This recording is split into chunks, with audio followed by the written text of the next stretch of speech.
Hello दोस्तों, आज की कहानी है पिता के नहीं होने पर एक माँ अपनी बेटियों को पिता के साथ होने की धोखा दी। दोस्तों, हम हर सप्ताह सोमवार, बुधवार, शनिवार आपसे मिलेंगे एक नई कहानी के साथ सुबह 11:30 बजे। सुबह के 9 बज रहे थे। सुहानी जी किचन में नाश्ता बना रही थी, समोसे और चाय। उनकी तीनों बेटियां भी अपने अपने काम में लगी थी। रविवार का दिन था तो सब फुर्सत में थीं। चाय नाश्ता भी फुर्सत से हो रहा था। लड़कियों का घर है तो सुंदर होने का काम भी हो रहा था। एक बेटी चेहरे पर दही और बेसन का फेस मास्क लगाकर घूम रही थी। दूसरी बेटी अपना कमरा साफ कर रही थी। तीसरी बेटी बैठकर पेपर पढ़ रही थी। सुहानी जी का 4 लोगों के परिवार बहुत ही खुशहाल सुखी परिवार था। सुहानी जी के परिवार में थी सुहानी जी और उनकी 3 बेटियां। बड़ी बेटी रूही, दूसरी बेटी पिया और तीसरी और सबसे छोटी बेटी काया। तभी दरवाजे की घंटी बेटी बजी। रूही जाकर दरवाज़ा खोली। दरवाजे पर खड़े थे मदन जी। खिचड़ी जैसी आधी पकी और आधी काले बाल, पूरे सफ़ेद हो चुकी दाढ़ी, बाहर की वे शर्ट और थोड़ा ढीला ढाला फुल पैंट, नीचे पैरों में थी चमड़े की एक चप्पल।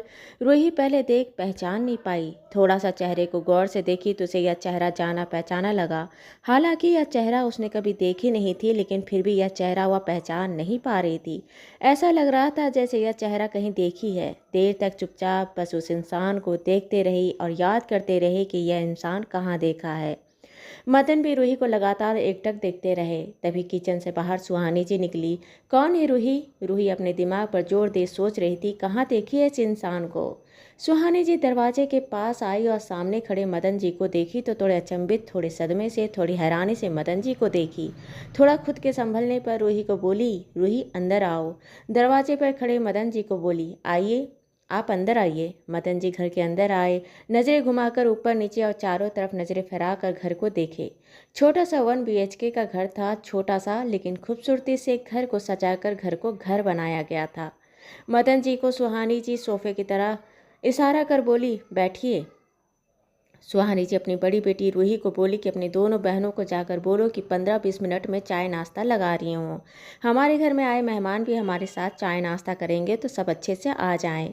रूही अपनी माँ का कहने का बात समझ चुकी थी। वह अपनी दोनों बहनों को बोली कि 15 मिनट बाद नाश्ता लग रहा है, आ जाओ।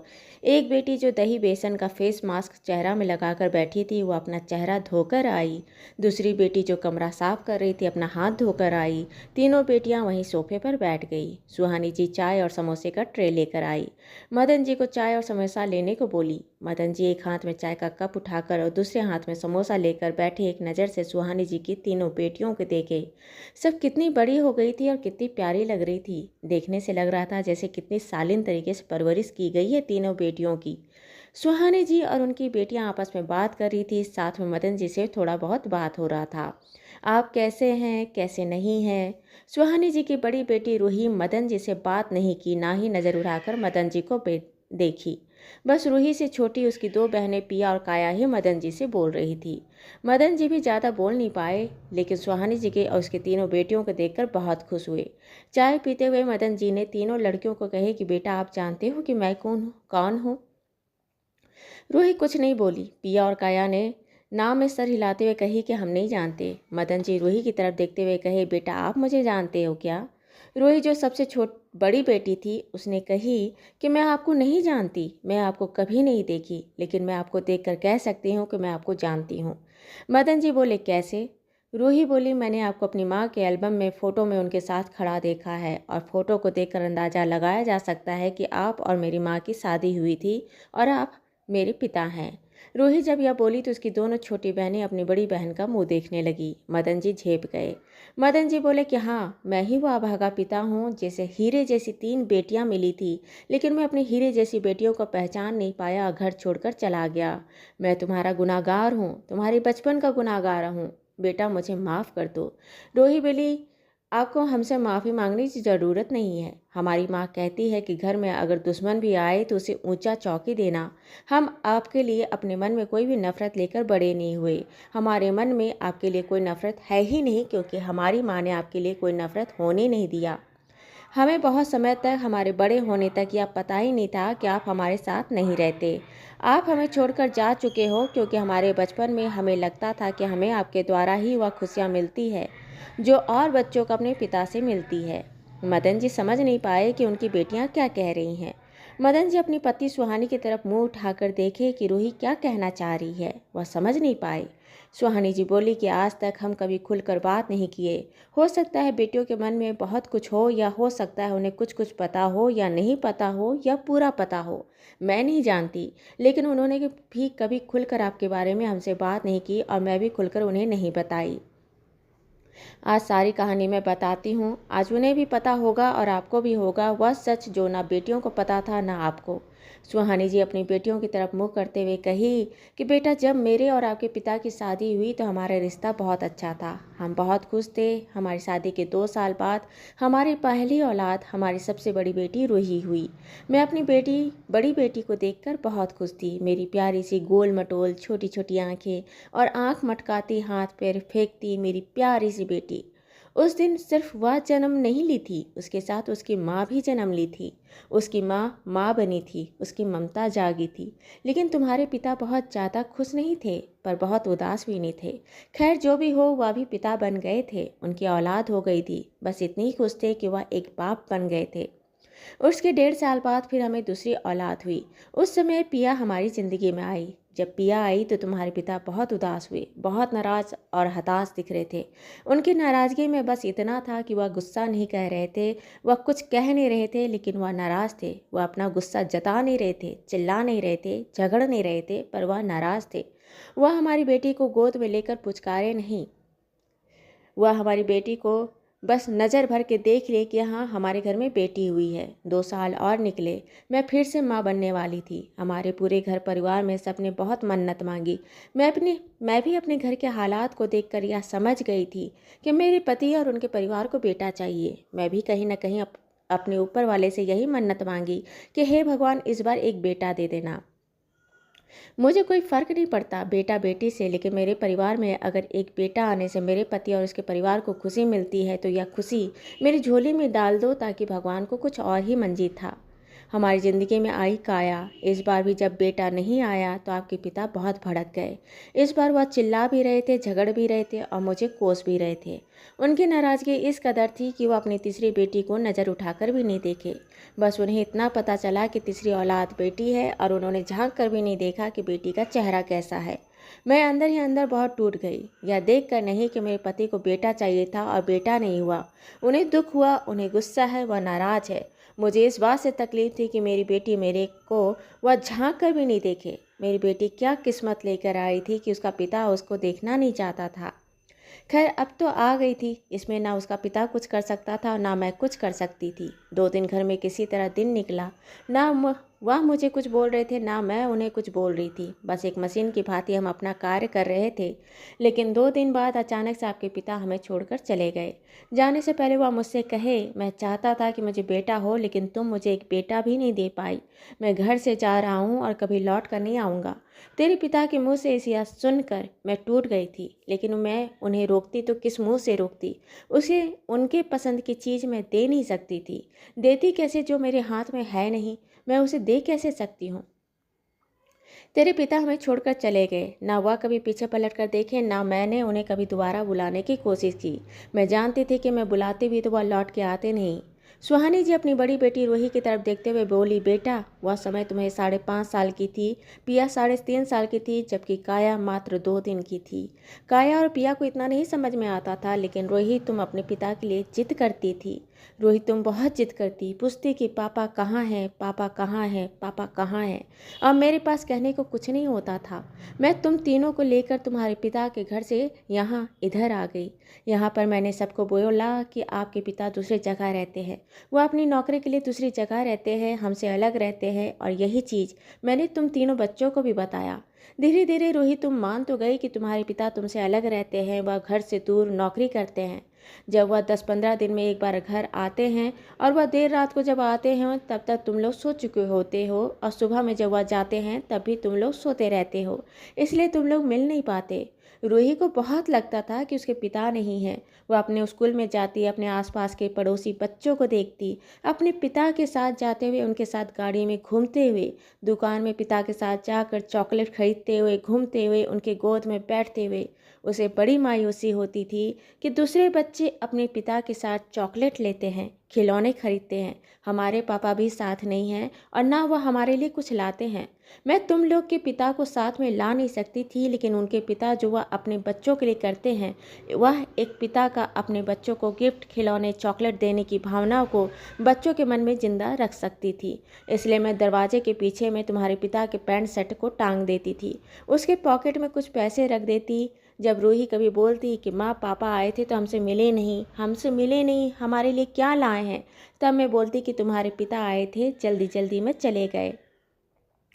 तुम लोग सो रहे थे, तुम लोग को प्यार किए, सहलाए, दुलारे, तुम लोग के लिए चॉकलेट या कुछ पैसे रख गए जिससे तुम अपनी पसंद के खिलौने या कपड़े खरीद सको, और तुम उछलते हुए खुशी से जाते और उनके पेट के पॉकेट से चॉकलेट निकाल लेते। वह पैसे निकाल कर अपनी पसंद के सामान खरीदते। यह सब चलता रहा। तुम बच्चे मुझसे कहती कि माँ माँ पापा से मैं इस बार कहूँगी कि मुझे कलर खरीदना है, माँ इस बार मैं अपने पापा से फ्रॉक खरीदवाऊँगी, तो मैं उसके हिसाब से पैसे उनके पैंट के पॉकेट में रख देती और तुम लोग को बोलती कि तुम्हारे पिता अपने पॉकेट में पैसे रख के गए हैं तुम लोग के पसंद के कपड़े खरीदने के लिए, गिफ्ट खरीदने के लिए। जब हम लोग मार्केट जाते तो तुम लोग के सामने ही मैं उनके पैंट के पॉकेट से पैसे निकाल कर ले जाती। तुम लोगों को लगता कि तुम्हारे पिता आए थे और उन्होंने उनके पैंट में पैसे रख गए थे। मैं हर एक सप्ताह में या 1.5 सप्ताह में बदल के दूसरे पैंट और शर्ट को रख देती, जिससे तुम्हें लगे कि तुम्हारे पिता हैं, और कपड़े भी बदलते हैं। पता नहीं तुम लोगों को यह बात कब समझ में आया कि तुम्हारे पिता आते हैं कि नहीं आते हैं, लेकिन जैसे जैसे तुम बड़े होते गए अपने पिता को लेकर सवाल कम करने लगे। मैं नहीं जानती कि तुम लोगों को कितना सच पता था, कितना नहीं पता है, लेकिन जब तुम लोगों ने सवाल करना लगभग बंद कर दिया या नहीं पूछते तो मेरे लिए भी आसान हो गया था कि मैं अब जवाब देने के घेरे में खड़ी नहीं होती थी। मैं चाहती भी नहीं थी कि तुम्हारे पिता के बारे में बात हो। इतना कहते हुए सुहानी जी चुप हो गई। मदन जी अपनी बेटियों को देखे, बोले बेटा मैं तुम लोगों का गुनाहगार हूँ। जब तुम तीनों बेटियाँ हो गई तो मुझे बहुत दुख था कि मुझे बेटा नहीं हुआ है। हमारा बुढ़ापा में क्या होगा, हमारा वंश कैसे आगे बढ़ेगा, हमारे मरने पर हमें मोक्ष कैसे मिलेगा। बहुत सारे सवाल थे और उन सवालों का जवाब नहीं था। मैं बेटों की चाह में अंधा हो गया था कि बेटियों का अस्तित्व ही मैं अपने जीवन में ख़त्म कर लिया। मुझे मेरी बेटियां बोझ से कम नहीं लग रही थी। मैं तुम बच्चियों को पालना भी नहीं चाहता था, भले वह मेरी पसंद ना हो, लेकिन मैं उन्हें अपनी जिम्मेदारी भी नहीं समझ रहा था। मैं तुम तीनों को और तुम्हारी माँ को छोड़कर चला गया, और मैं अभागा उस समय यह भी नहीं सोच पाया कि मैं चला जाऊंगा तो तुम्हारी माँ इतनी छोटे छोटे बच्चियों को अकेले क्या करेगी, कैसे रखेगी, क्या खाएगी और क्या पहनेगी। मैं कितना अंधा था। मैं यहाँ से चला गया और मैंने एक दूसरी लड़की को देखकर शादी की। 1 साल बाद मुझे बेटा हुआ। जब मुझे बेटा हुआ तो मैं बहुत खुश हुआ और अपने फैसले पर बहुत नाच किया, घमंड किया। अच्छा किया मैंने फैसला किया कि मैंने सुहानी को छोड़ दिया। मेरा बेटा धीरे धीरे बड़ा हो रहा था। मैं अपने परिवार में खुश था, लेकिन जब मेरा बेटा बड़ा हो रहा था तभी उसमें स्वार्थ, बेईमानी, चोरी करना, झूठ बोलना जैसे लक्षण दिखने लगे। जाहिर सी बात है उसमें आए ये गुण मुझसे ही आए थे। अपनी जिम्मेदारी पूरा नहीं करना जैसे गुण उसमें मेरे ही आए होंगे। तभी तो वह जब जैसे जैसे बड़ा होता गया उसे इस बात का एहसास ही नहीं था कि अपने माँ पिता के साथ कैसे रहना चाहिए और कैसा व्यवहार करना चाहिए। वह ऐसे ही उद्दंड, बेईमान और निर्लज होता गया। जैसे जैसे वह बड़ा होता गया उसके मन में यह भावना करते गई कि जो मेरे पिता का है वह मेरा ही तो है, वह मेरा ही क्यों ना हो, मेरे पिता का क्यों रहे। मेरी सारी संपत्ति पर अपना नाम चाहने लगा। मैंने उससे कहा कि बेटा मेरे बाद तो सब कुछ तेरा ही है और तेरा नाम होने ना होने से क्या फ़र्क पड़ता है। लेकिन उसके दिमाग में एक अलग ही छवि थी। मैंने भी यह सोचकर कहा कि आज हो या कल हो क्या फ़र्क पड़ता है। मैंने सारी प्रॉपर्टी उसके नाम कर दी। उसने मुझे घर से बाहर नहीं निकाला। प्रॉपर्टी नाम होने के बाद वह मुझे घर में रखता तो था, लेकिन मेरी हैसियत घर के कुत्ते जैसे हो गई थी। मैं घर में था घर का रखवाला बनकर। मैं घर में था उसका गुस्सा को शांत करने के लिए। मैं घर में था उसका अहंकार को बढ़ाने के लिए। जब उसे लगता कि वह कितना महान है तो वह मुझे दुख देता। जब उसे लगता कि उसे बहुत गुस्सा है वह अपना गुस्सा मुझ पर उतारता, मुझे जली कटी बातें कहता, मुझे बताता कि मैं कितना नाकारा हूँ और अपने जीवन में मैंने कुछ भी नहीं किया। सही तो कहता है कि मैं अपने जीवन में कुछ भी नहीं किया। मैंने अपने जीवन में कोई भी काम को पूरा नहीं किया। अपने पहले परिवार, अपनी पत्नी और बच्चे की जिम्मेदारी को नहीं निभाया। उन्हें छोड़कर भाग गया और दूसरे परिवार में अपनी बेटी की ख्वाहिश रखी थी। अपने बेटे के आने पर उसकी परवरिश अच्छी नहीं की कि मेरा बेटा मेरी इज्जत भी कर सके। जब मेरी तकलीफ बढ़ती गई तो मुझे तुम चारों का ख्याल आने लगा कि मैं जब तुम्हारी जिम्मेदारी छोड़कर भाग गया था तो तुम चारों कैसे रहे होगे, कितनी तकलीफ हुई होगी, कितनी मुश्किलों का सामना किया होगा। जब इस समय मैं एक मर्द होने के बाद भी मुझे यह तकलीफ़ इतनी भारी लगती है तो तुम लोग कैसे मुश्किल से रहे होगे। और मेरा मन नहीं माना, मैं तुम चारों को देखने आया, पर आज तुम चारों को देखकर लगता है कि सही में वह उस एक बेटे से कहीं ज़्यादा अच्छी थी। मेरी तीनों बेटियाँ, मेरी पत्नी जो इतनी अच्छी थी, इतनी प्यारी थी, जो इतनी मुश्किलों का सामना करने के बाद भी अपनी तीनों बेटियों को इतने अच्छे से परवरिश की। बच्चियों के पिता के भाग जाने पर उसकी जिम्मेदारियों को नहीं निभाने के बाद भी अपनी बेटियों में अपने पिता के लिए नफरत पैदा नहीं होने दी। कई सालों तक अपने पिता का नाम को लेकर अपनी बेटियों के मन में वह खुशी देती रही कि उसके पिता उसके लिए सोचते हैं, उसके पिता उसके लिए करते हैं। कितनी बड़ी बात है। मैं नहीं कर सकता था। मुझे बहुत खुशी है कि यह मेरा परिवार है, यह मेरा परिवार है। तभी रूही बोल पड़ी, नहीं, हम 4 लोगों का ही परिवार है और हमारे इस परिवार में किसी पांचवे की कोई जगह नहीं है। हमारी माँ ने सिखाया है कि घर में आए दुश्मन को भी ऊंची चौकी देनी चाहिए, उसे इज्जत देना चाहिए। हम आपका इज्जत कर रहे हैं, सम्मान कर रहे हैं, लेकिन हमारे मन में आपके लिए कोई जगह नहीं है। भले ही हमारी माँ ने आपके लिए कोई नफरत नहीं बढ़ने दिया। हम एक समय तक इस गलतफहमी में रहे कि हमारे लिए हमारी हर एक खुशी, हमारी इच्छा, हमारी मांगी गई एक एक चीज़ को हमारे पिता पूरी करते हैं। यह हमारी माँ का बड़प्पन था कि हमारे पिता के नहीं होने के बाद भी वह हमें यह खुशी से वंचित नहीं की कि हमारे पिता हमारे साथ नहीं हैं। हमें अपनी पसंद की चीज़ मिलने पर या अपनी पसंद के फ्रॉक खरीदने पर स्कूल में जाकर इतरा इतरा कर कहते थे, पता है यह मेरे पापा ने हमें ला कर दिया है, पता है यह हमारे पापा ने मुझे खरीद के दिया है। वह खुशी भी बहुत अलग बात थी, वह मुस्कान भी अलग बात थी। और हमें खुशी है कि हमारी माँ ने हमें वह बचपन की खुशी दी। आप नहीं समझ सकते कि वह क्या खुशी थी। अगर आप वह समझ पाते तो शायद वह काम आप कभी नहीं करते जो आपने किया। हम अपने दुख के समय में, अपनी मुश्किलों के समय में हमारा यह 4 लोगों का ही परिवार था और इसमें किसी भी बाहर के पांचवें के शामिल होने का कोई गुंजाइश नहीं है। आपका जब मन करे आप आ सकते हैं, हमसे मिल सकते हैं, लेकिन हमारे परिवार में आप शामिल नहीं हैं। मदन जी कुछ बोल नहीं पाए, बस अपना सर हाँ में हिलाए, जैसे अपनी बेटी की बात सुनकर वह कुछ समझ गए हों।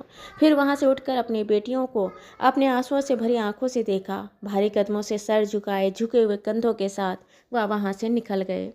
दोस्तों, ये कहानी आपको अच्छी लगी हो तो इसे लाइक करें, शेयर करें, सब्सक्राइब करें और मिलते हैं एक नई कहानी के साथ एक छोटे से ब्रेक के बाद। धन्यवाद।